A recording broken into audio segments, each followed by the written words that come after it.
That's also a very good question.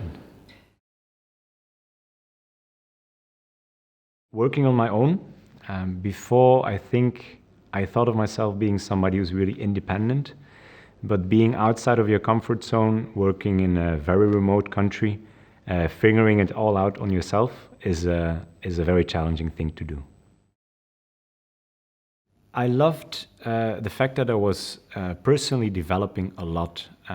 You come from a certain culture, the Belgian culture, of course, and by being in a very out of your comfort zone region and in a completely different culture, you start to question your own reasoning, your own ways of looking at life, your own ways of being, because of course, your values and standards are completely different from values of other people in other cultures.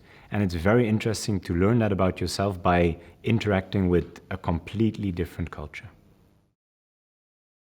I was on my own, so I was supposed to figure out the strategy of my company in Uganda. And at some point, you start questioning what you're doing, whether it has success, whether the things that you were doing were leading anywhere. You didn't have anybody to confirm the steps that you took were the right steps. So at some point, you find yourself in a very, let's say, there's no stable ground underneath you. You don't know where to look, you don't know what to do. And that was the most challenging thing. Beginning of the Puff project, I guess I was just ready for an adventure. So I don't know if I really had any fears. Looking back at the project, I maybe think I should have had more fears so I could prepare better for the things I needed throughout that project.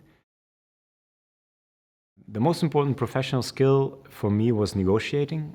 Being in Africa, people really like to negotiate. It's part of their culture. Every single deal is preceded by a lot of negotiation.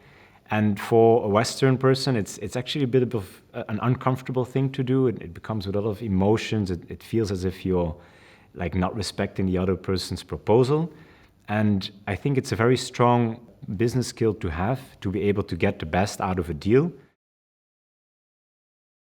I have one word, a free fall.